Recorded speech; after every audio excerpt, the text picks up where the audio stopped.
you think that is better? It is better po na dapat sa national government ang humawak po nitong batas na National Not Land Use Act. everybody agrees with you. Well, not everybody Ako, agrees I with you don't as well, ma'am. agree. Alam nyo, Maybe you sinasabi don't ko nga agree sa kanila, ako, I'm a daughter of a mayor. Session suspended for 1 minute.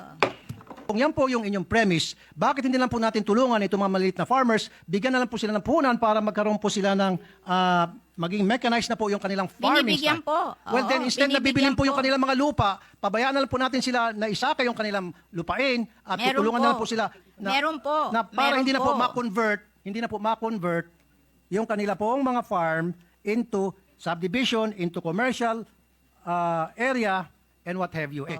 So I have no guilt to any rice farmers. I'm not All saying- the money that came from the rice tarification I'm not saying po were na kayo po'y given guilty. back to the rice farmers. I wrote that law. I know. Ako po because yan- I studied the difference between us and the rice farmers of Vietnam. And this is the reason kung bakit po talaga kailangan mai-push na po natin itong National Land Use Act. At hindi ko po alam kung bakit hanggang ngayon, 4 na presidente na po ang dumaan at hindi pa rin po ito mapasa-pasa. Hindi ko po alam kung bakit. Ano pong ginagawa ng DA na yung pong mga farmland ay nako-convert na po sa nagiging residential area na po at commercial area. Po I yan. don't feel any guilt to the small farmers. All the money that came from the rice tarification law were given to the small farmers owning 2 hectares and below. So how do we identify those small farmers? They have a list. Do you have po a list? They So have paano a po ninyo list. pinipili ng DA? No, they have paano, a list. Ano po? Paano po pinipili kung sino po ang maging recipient 2 nitong hectares and pera below. na galing po sa rice tarification? How ang farmland po doon na na-convert Kawayan na po? is a city. Regardless, ang pinag-usapan My po God, natin, yung mga if, farmland po na na-convert na po sa isang subdivision o commercial. But they allow that in cities and They allow capital that. towns. Kaya nga They po, allow conversion alam ko nga in po. cities and capital towns because if they buy your land, they buy it expensive and you can reinvest the money and you will make more money than planting on those lands. I remember we have, when I was young, we have a big chicken farm in Muntinlupa. But Muntinlupa became a 60. So we finally developed our chicken farm because it is 8 hectares. We will make more money than in farming. So it's an investment decision for these people. If somebody will buy your land at a bigger amount, maybe you can sell it and buy another land that is cheaper somewhere else and build your farm there. Hindi po ganun nangyari, I think ma'am. it's the thinking of you have to understand agriculture as a business also. I'm That not a if you businessman, have but I can understand agriculture opportunity po, ma'am. to sell your land at a higher price and be able to buy a bigger piece of land with that same money in less prime places, then you will do it. Kaya nga po, It's ito na- pong tanong ko po sa ating mga taga-DA. Ano po ang ginagawa nila sa ganitong nangyaring masamang sistema na paliit po ang ating farmland? Sorry po, madam ha. Yeah. Na hindi lang po sa Kawayan, sa Isabela, kundi sa I marami tend pong to mga probinsya disagree with you. na marami na po mga subdivision na nagsilipa na. Where will the people live if you don't build subdivision? Marami po mga lugar na pwede pong pagtayuan ng subdivision. Huwag lang po i-take over yung mga farms. Kasi nga po, kuminsan yung mga farmers, dahil sila po yung naghihikaos, they're being taken advantage of. No. Lalo na po meron tinatawag na rice tarification. So mura po yung mga bigas na dumarating dito, they cannot compete. And then papasok po itong mga negosyante at mag-o-offer ng pera para bilhin ang kanilang mga lupain. Of course, walang choice po yung mga farmers kung hindi ibenta na lang kanilang lupa sapagkat meron na po tinatawag na rice tarification. I wrote the rice Kayo tarification po ba yun? law. You know, we wrote that rice tarification law because in 2018, the price of rice rose to almost 50 to 60 pesos per kilo. And that is the only time President Duterte became unpopular because rice is a political crop. When nagmamahal ang rice, nagiging unpopular ang president. And the World Bank, we signed that WTO agreement in 1995, and they gave us 25 years to be competitive, but we failed to be competitive after 25 years. And if we don't open or liberalize the importation of rice, they will bring down our credit rating. And we have plenty of loans abroad, and we have to pay higher interest for those loans, so it will be a loss to the Philippine government. So what I did when they asked me to write the rice tarification law, I gave all the money from the collection of rice tariff to the small farmers. 10 billion for the Rice Competitiveness Enhancement RCE. Fund 5 billion for mechanization, 3 billion for seeds, 1 billion for loans, 1 billion for training. And anything above 10 billion that was collected, it was given to the rice farmers owning 2 hectares and below, 5,000 each, 1.6 million farmers. So that is 8 billion. So a total of 18 billion, which is the collection of the rice tarification law na rice tariff. Alam ko po I yan. don't feel any guilt to the small farmers. All the money that came from the rice tarification law were given to the small farmers owning 2 hectares and below. So how do we identify those small farmers? They po have a list. Do you have po a list? They So have paano a po ninyo list. pinipili ng DA? No, they have paano, a list. Ano po? Paano po pinipili kung sino po ang maging recipient 2 nitong hectares and pera below. na galing po sa rice tarification? How are they being have a identified? list of farmers owning 2 hectares and below.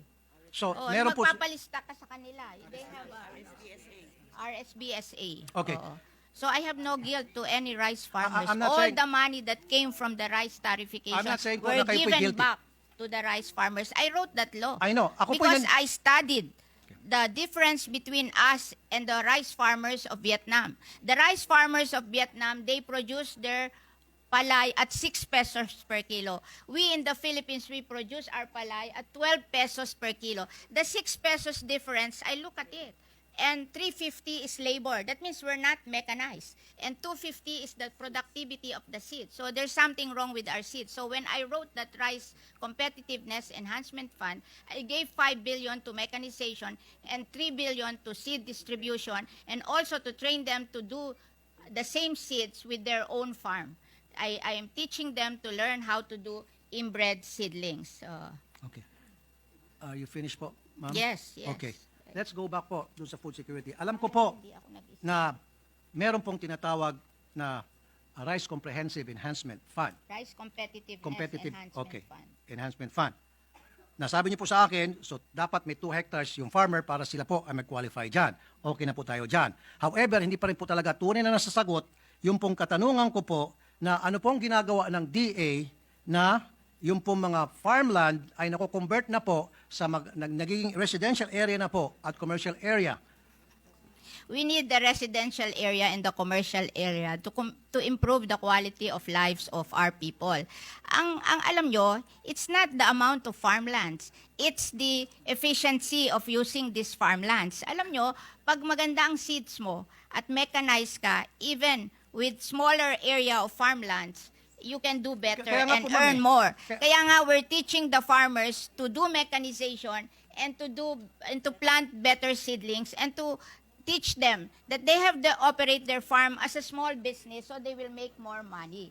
You know, hindi naman ito kung maliit ang lupa mo. Kaya we're organizing them into cooperatives para may economies of scale sila. Kasi kung 2 hectares kayo, mag-organize kayo, 30 farmer, then you have 60 hectares. And then you mechanize, hindi ka matatapos sa palay. Bibigyan ka ng Philmec ng, ano tawag dito, dryer and milling. So ang production mo, hindi na palay na babarating ka ng middleman, kundi mapoproduce mo na hanggang rice. Tapos because you are a cooperative, you have economies of scale, you can go to the supermarket directly and sell your rice to them, you will make more money. Okay. Oo. So it's not the amount of land, it's the model. We have to change the model of our agriculture because agree. there is something wrong Yes. with our model of Okay. agriculture. Now, sinasabi niyo po kanina na the farmers has to use mechanized technology.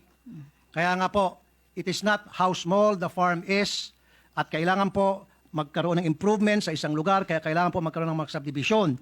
So, kung yan po yung inyong premise, bakit hindi lang po natin tulungan itong mga maliit na farmers, bigyan na lang po sila ng puhunan para magkaroon po sila ng maging mechanized na po yung kanilang farming Binibigyan style. po. Well, Oo, then instead na bibilin binibigyan po yung po. kanilang mga lupa, pabayaan na lang po natin sila na isaka yung kanilang lupain at Meron tutulungan po. na lang po sila Meron po. na para Meron hindi na po po. ma-convert yung kanila pong mga farm into subdivision, into commercial area and what have you. And this is the reason kung bakit po talaga kailangan mai-push na po natin itong National Land Use Act. At hindi ko po alam kung bakit hanggang ngayon 4 na presidente na po ang dumaan at hindi pa rin po ito mapasa-pasa. Hindi ko po alam kung bakit. Your guess Alam is as nyo, good as mine. yung Land Use Act, lahat po ng local government, may land use plan na sila. Nagpagawa na sila ng land use plan. The power of determining the implementation of the land use is with the local government. Why will you will remove it from the local government and transfer it to the national government?